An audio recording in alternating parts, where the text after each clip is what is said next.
In Young's experiment, if the amplitude of interfering waves are unequal, then contrast in the fringe decrease, contrast in the fringe increase, number of fringe will increase, number of fringe will decrease.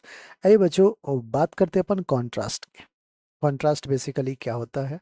तो आप कहोगे कि sir contrast of prism, contrast of fringe, इसके लिए हमने पढ़ रखा है कि contrast of fringe is defined as ratio of maximum intensity to the minimum intensity. Ratio of maximum intensity to the minimum intensity is known as contrast in YDSE, in Young's double slit experiment. तो बच्चों आप कह रहा है कि if amplitude of interfering waves are unequal, let's say कि A1 की value मैं A ले लेता हूं, A2 की वैल्यू मैं A ले लेता हूं। अभी मैं इक्वल लिया हूं बच्चों, ध्यान समझिएगा। A मैक्सिमम आप लिखोगे तो A मैक्सिमम हो जाएगा A1 plus A2, amplitude A1 plus A2 that is 2A हो जाएगा।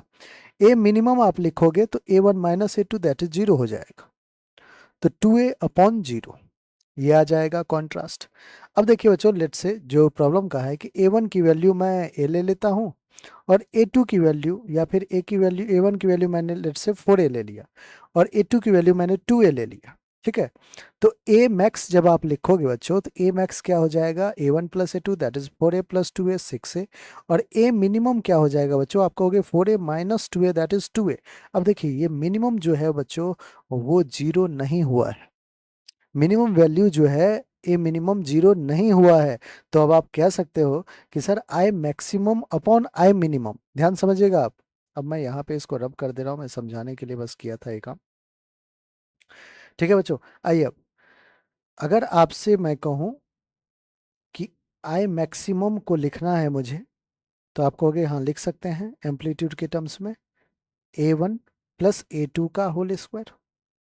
आई मिनिमम कहूँ लिखने, आप कहोगे हाँ लिख सकते हैं A1 माइनस A2 का होल स्क्वायर।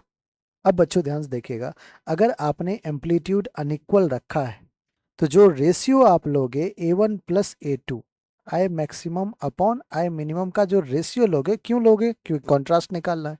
तो A1 प्लस A2 वो कुछ वैल्यू आएगा। ठीक है, A1 प्लस A2 कुछ वैल्यू आएगा जिसका स्क्वायर करोगे divided by A1 minus A2। Again बच्चों ये अगर 0 हो जाता, लेकिन ये 0 तो नहीं हो रहा है ना, कुछ ना कुछ वैल्यू लेके आ रहा है। लेट्स से ऊपर 4 है नीचे 2 है तो 4 अपॉन 2 2 हो जाएगा। तो कॉन्ट्रास्ट को, सिंस ध्यान समझिएगा, अगर सेम एम्पलीट्यूड रहता तो मिनिमम की वैल्यू ही 0 हो जाती। लेकिन अब क्या है बच्चों, मिनिमम की वैल्यू 0 होगी क्या? आई मिनिमम नहीं होगी। अगर नहीं होगी तो आई मैक्सिमम को डिवाइड कर देगा नहीं, और डिवाइड करेगा तो क्या I maximum bye I minimum का वैल्यू कम हो जाएगा? बिल्कुल कम होगा। अगर I maximum bye I minimum का वैल्यू ओवरऑल कम हो जाएगा तो कंट्रास्ट भी क्या हो जाएगा बच्चों? डिक्रीज कर जाएगा। कंट्रास्ट क्या करेगा? डिक्रीज कर जाएगा, जो कि हमारा ऑप्शन नंबर 1 है। आई होप पूरी स्टोरी आपको कंट्रास्ट का समझ में आ गया।